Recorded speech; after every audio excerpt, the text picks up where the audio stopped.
जब मन में जज्बा हो, जुनून हो और कुछ कर गुजरने की चाहत तो सफलता मिल ही जाती है। 7वीं से 10वीं जेपीएससी का परिणाम आ चुका है और आज मैं एक ऐसे ख़ास बेटी के साथ मौजूद हूँ जिन्होंने अपने दूसरे ही प्रयास में जेपीएससी में 6ठा रैंक हासिल कर एक उपलब्धि हासिल की है। तो आइए बिना देर किए हुए मैं उस बेटी से मिलवाता हूँ और बात करता हूँ। सबसे पहले पूजा, आपका बहुत बहुत स्वागत है। आपने जेपीएससी में 6ठा रैंक प्राप्त किया है। सबसे पहले तो इसके लिए बहुत बहुत बधाई आपको और आपके पूरे परिवार को। बड़ी दिलचस्पी है लोगों को ये जानने में कि हम जानना और मैं भी जानना चाहता हूँ कि आपकी जो शुरुआती पढ़ाई है वो कैसे हुई और इस मंजिल तक कैसे पहुँचे, अगर हमारे दर्शकों को बता पाएँ तो।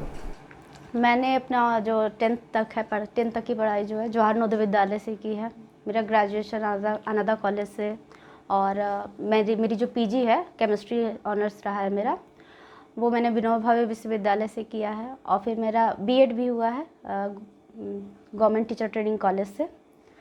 और उसके बाद से मैं मतलब पीजी के बाद से ही मैं सिविल सर्विसेज के लिए अपना प्रिपरेशन शुरू कर दी थी। और उस 2019 के बाद से मुझे थोड़ा मौका मिला पूरा फुल डेडिकेशन के साथ पढ़ने का।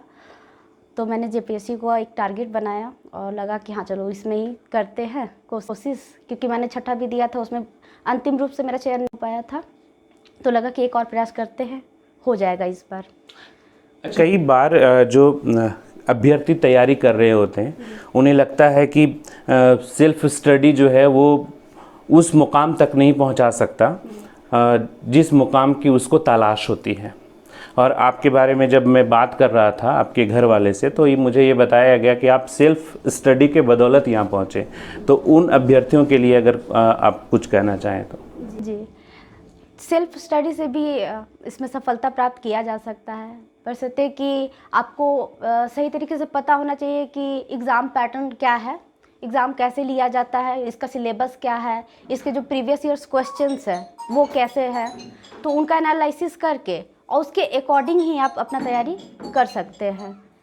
इसमें कोई ये नहीं है कि आप नहीं तैयारी कर सकते। मैंने बहुत सारे ऑनलाइन मटेरियल्स को भी देखा है, टॉपर्स को सुना कि वो कैसे अपना प्रिपरेशन करते थे, जो उन्होंने बेसिक्स बुक्स बताएं उन बुक्स को मैंने फॉलो किया, खुद से पढ़ा।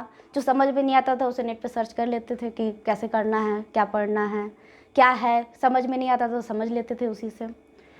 तो सेल्फ स्टडी से आराम से किया जा सकता है, इसमें कोई ये। अच्छा, मैं एक चीज़ और समझना चाहता हूँ कि जैसे आपने सेल्फ स्टडी की बात की वो तो सही है, लेकिन कहीं किसी संस्थान से आपने आप जुड़े कि नहीं जुड़े? अगर नहीं जुड़े तो उसके पीछे आर्थिक मजबूरी थी या फिर कुछ और था, क्या था? आर्थिक मजबूरी तो थी कि हाँ इंस्टीट्यूट से नहीं जुड़े। और दूसरी बात कि मुझे थोड़ा कोचिंग जाने का समय नहीं मिल पाता था, क्योंकि अपना स्कूल्स कॉलेज वगैरह जो रहता था उसी में रहते थे और थोड़ी बहुत घर की जिम्मेदारियां थी, उसको निभाने में ही समय चला जाता था। और जो उसके बाद जो समय बचता था उसमें अपना प्रिपरेशन करते थे, क्योंकि एक मन में ठान लिए थे कि कुछ करना है तो मुझे सिविल सर्विसेज में ही कुछ करना है। मैंने यूपीएससी की भी तैयारी कर रही थी साथ में, ऐसा नहीं है कि सिर्फ जेपीएससी के लिए ही, यूपीएससी के लिए भी। लेकिन हाँ उसमें प्रयास उतना नहीं सफल हो पाया, लेकिन इसमें मेरा प्रयास सफल हो गया। अब मैं अपने दर्शकों को बता दूं कि पूजा की जो माँ है वो आंगनबाड़ी सेविका है और उन्होंने अपनी एक मोटिवेशन जो है वो अपनी बेटी के लिए रखा और लगातार वो अपनी बेटी को बढ़ाती रहीं, मोटिवेट करती रहीं। और आज आपके सामने पूजा उदाहरण है कि 7वीं से 10वीं जेपीएससी का जो परिणाम आया उसमें 6ठा रैंक इन्होंने प्राप्त किया है।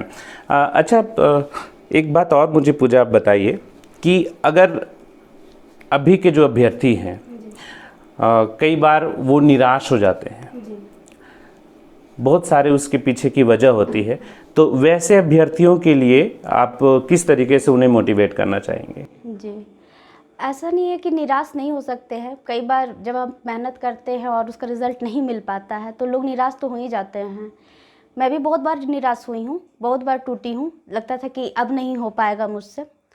लेकिन ऐसे समय में आपके फैमिली सबसे आपका बेस्ट सपोर्ट होते हैं।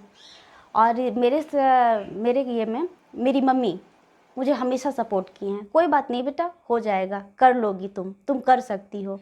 मेरे भाई बहन, तुम नहीं कर सकती हो तो कोई नहीं कर सकता है, ऐसा करके वो मुझे मोटिवेट करते रहे हैं हमेशा से। अच्छा, बहुत सारे अभ्यर्थी यह भी जानना चाहते हैं, खास करके सफल अभ्यर्थी से, आप तो सफल हो चुके हैं, कि आपकी जो मेहनत थी वो कैसा था, कितने घंटे आप पढ़ाई करते थे, किस तरीके से मेंटली प्रेशर से आप मुक्त हो पाते थे, वो अगर हमारे जितने भी अभ्यर्थी देख रहे हैं, अगर उन तक आप पहुंचा पाएँ वो बात तो। जी कि जब जीपीएससी का मीन्स मतलब प्री क्लियर नहीं हुआ था, पहले तो प्री के लिए ही फोकस्ड थे, थोड़ा सा 2-3 महीना कंटिन्यूअस जब एग्ज़ाम देना था तो उसके 2-3 महीना से प्री फुली झारखंड और जो आपका जीएस पेपर है उसका तैयारी कर रहे थे।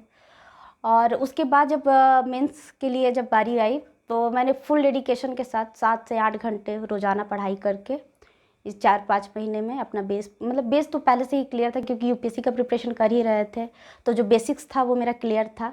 बस हाँ, अकॉर्डिंग टू सिलेबस कि कैसा क्वेश्चन किस तरह से पूछा जाता है और किस तरह का जो प्रीवियस ईयर क्वेश्चंस है उसको एनालिसिस किया, और जो सिलेबस है उसको ध्यान में रखते हुए पूरा जीएस तैयार किया और टेस्ट सीरीज़ ज्वाइन करके, क्योंकि टेस्ट सीरीज़ से मुझे बहुत फ़ायदा हुआ, इसलिए मैं सभी को ये बात बोलना चाहूँगी कि टेस्ट सीरीज़ ज़रूर ज्वाइन करें, क्योंकि इससे आपको पता चलता है ना कि आपका राइटिंग स्किल कैसा है, आप कितना उसमें इनपुट्स डाल पाते हैं, नहीं डाल पाते हैं।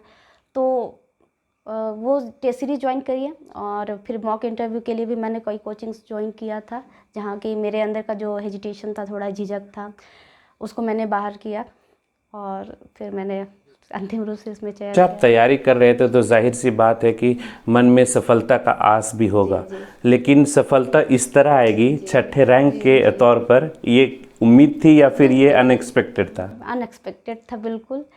सोचा था कि 252 जो पद हैं इसमें, बस मन हो रहा था कि हाँ कोई ना कोई तो पोस्ट मिल जाएगा, फिर भी लग रहा था कि बस एक कोई भी मिल जाए, लेकिन छठा रैंक आएगा ये बिल्कुल भी अविश्वसनीय था मेरे लिए, बिल्कुल भी। जब पता चला कि पहले तो लग रहा था कि सिलेक्शन होगा कि नहीं होगा, इस तरह का भी मन में डाउट आने लगे थे लास्ट टाइम में, लेकिन हाल सभी को भरोसा था, मुझे भी भरोसा था कि मेरा सिलेक्शन हो ही जाएगा, क्योंकि जैसे टेस्ट सीरीज़ वगैरह भी मैंने दिया था तो वहाँ मेरा जैसा परफॉर्मेंस रहा था, तो सर लोगों को भी भरोसा था कि इसका रिज़ल्ट आ जाएगा। इस सफलता का श्रेय आप किन्हें देना चाहेंगे? इस सफलता का श्रेय सबसे पहले सबसे ज़्यादा सिर्फ और सिर्फ मेरी मम्मी को और अपने भाई बहनों को, और जो मुझे इसके लिए मोटिवेट किए उन लोगों को। हाँ बिल्कुल। और उसके बाद एक आखिरी सवाल आपसे, वो ये कि आखिरी सवाल नहीं बल्कि एक संदेश हम चाहेंगे कि आप वैसे अभ्यर्थियों के लिए दें जो इस वक्त तैयारी कर रहे हैं, और कई अभ्यर्थी ऐसे हैं जो आर्थिक तंगी से भी गुजर रहे हैं, जब वो निराशा की ओर बढ़ने लगते हैं, तो वैसे अभ्यर्थियों के लिए आपका क्या संदेश होगा? जी, आर्थिक तंगी की बात हुई तो भले अभी मेरा घर आपको ऐसा लग रहा होगा देखने में कि हाँ बहुत ये है, लेकिन एक्चुअल में थोड़ा सा हम लोग के साथ बहुत परेशानी हुआ है, बहुत ज़्यादा हम लोगों ने तकलीफ़ झेला है। मेरे भाई बहन तक अपना मतलब ट्यूशन पढ़ाकर हम लोग अपना खर्च होता है वो निकालते हैं। मम्मी के आंगनबाड़ी में है, उनके ये से हमारा जो परिवार चलता है। तो उसके बाद भी लेकिन मेरे मन में था कि इन सभी चीज़ों से अगर बाहर निकलना है तो मुझे कुछ करना होगा, और मुझे करने के लिए मुझे लगा कि सिविल सर्विसेज अगर करते हैं तो यहाँ मुझे एक ओहदा भी मिलेगा, और जो कुछ भी त्रुटि रह गई है अभी तक के जीवन में वो कमी भी पूरी हो जाएगी।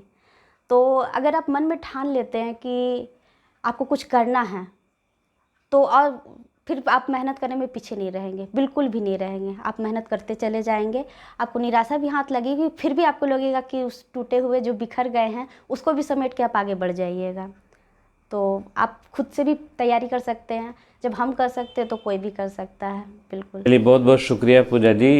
मेरी और मेरी पूरी टीम की ओर से आपको इस सफलता के लिए ढेर सारी बधाई।